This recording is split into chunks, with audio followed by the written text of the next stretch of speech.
พี่น้องผู้ขามาแสดงความยินดีกับน้องยูริโตเกียวมิวสิกอายุ17 ปีโพสต์นี่ได้เบิร์ดแล้วนี่เป็นล้านพี่น้องเอ๋ยนี่อีหยังวัดติบ่บันแม่นนี่สมาเลเทเมาอะไรดอกนี่เราซื้อรถนี่ล่ะพี่น้องเอ๋ยซื้อรถตอนมาอยู่โตเกียวมิวสิกเนี่ยเอาไปโพสต์นี่เบิร์ดแล้วว้าดหวังแต่มาอยู่บางเดือนเมษาเนี่ยอีพออีเมคอยเอ่ยผู้ใหญ่บ้านฟินแลนด์เอาเงินมอบให้เป็นตับ300,000 กว่าบาทนี่บ่ค่าตัวเราตั้งแต่เดือนเมษามาอยู่กับผู้ใหญ่บ้านฟินแลนด์พะนะว่านั่นน่ะบ่ได้เบิกจักบาทเนี่ยจากว่าใช้แต่เงินมาไล่อันมาไล่เนี่ยมันหลายกว่าค่าตัวอยู่แล้วพี่น้องเอ้ยตั้งแต่เปิดฤดูกาลมื้อนึงในวันที่8 ตุลาที่วันที่ผ่านมานั่นน่ะพี่น้องค่าตัว300,000 กว่าบาทเป็นมาไล่300,000 กว่าบาทป๊าดด้อมหักแล้วหลายกระดอเด้เป็นผู้หญิงยิ้มบ่ปากบ่เบาเด้มาใหม่ๆแฮงเบาก็บ่เป็นพี่น้องเอ้ยโอ้ยข้าเจ้าบอกให้เว้าสอนให้เว้าอยู่พอเหียพอแห้งมีแต่ยิ้มอย่างเดียวย่ำยิ้มบนตาหิบเขาบ่เห็นฮอดไว้ตาพุ่นตัวมือจกปากก็บ่กัดบ่เว้าพี่น้องเอ้ยเดี๋ยวนี้ก็ยังแม่ครับเป็นเด้โอ้ยกันแม่ครับน้องยูรินี่ข่อยว่ามาก่อนใหญ่ครับพุ่นเด้ใหญ่ครับนี่มาทีหลังน้องยูรินี่แม่ครั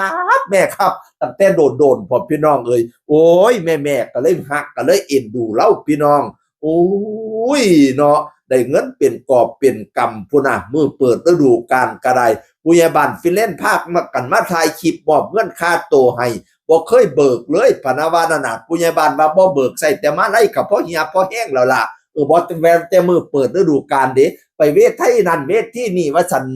FC เฮ็ดมาไล่ให้เป็นปุ่มเป็นเป่าเป็นพวงโอ้ขออ่อนช้อนเพิ่นให้พี่น้องเอ๋ย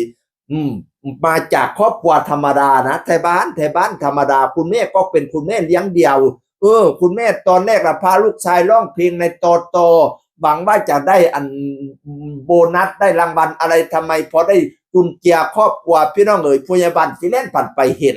มาติดต่อเด็กน้อยผู้นี้ให้แน่อยากมาให้มาอยู่ค่ายตัวเกี่ยวมิวสิกบัดมาอยู่หรอปุงเฮียงเหลี่ยมพี่น้องเอ๋ยแม่หักเรื่องหอมบักหลาคำเพียงอีพอให้เจ้าปังให้เจ้าดังไปเรื่อยๆเด้อเป็นตาฮักเป็นตาแพงน้องยูริน่ะพี่น้องเอ๋ยผู้ใดเห็นผู้ใดกะหลงบัดนี้เขาซื้อชิงรางวัลนำเด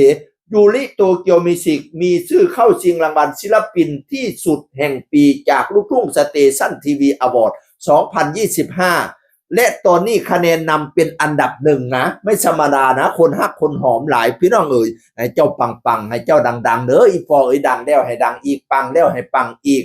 FCให้แตกมาเล่มาปานน้ำแกงไปแสดงทั้งไหนFCแตกจนล้นอังสนามย่ำเจ้าขึ้นห้านให้โดดเด่นทั้งเวทีมีแต่คนหักคนส้มนิยมส้มเจ้าเงินค่ำให้ไหลเข่าล้นกระเป๋าเน่นอังให้ได้นั่งเป็นเจ้าคนเบาชาลือให้มันยืนให้ปังให้ดังมาไล่ให้ล้นข้อล้นแขนกำแพงอีพอสิสร้างบ้านอีกปะนะว่านั่นผู้ใหญ่บ้านฟินแลนด์สร้างมองได้กระเบิ้งเอาเด้อกันสร้างไปทั้งอื่นนี่กะบ่ปานใดนี่คำสร้างอยู่ใกล้ๆบ่ได้โอ้ยเงินค่ำสิไหลมาเทมาพะนะว่าเฮ้ยสิมาสร้างอยู่ขอนแก่นมอก็บ่จัก พอผู้ใหญ่บ้านฟินแลนด์มาจังซี่เด้เนาะคันมาสร้างมอนี่โอ้ยเงินค่ำสิไหลมาเทมาคันมาสร้างบ่ใกล้ๆบอดพะนะว่ารอติดตามตอนต่อไปใส่นี่รถแล้วสิสร้างบ้านบัดนี้พี่น้องเอ้ยดีใจนะเด้อบัดล่ะคำเพียงอีพอยูริโตเกียวมิวสิกเสียงคนเก่าเว้าสู่ฟังสวัสดีครับ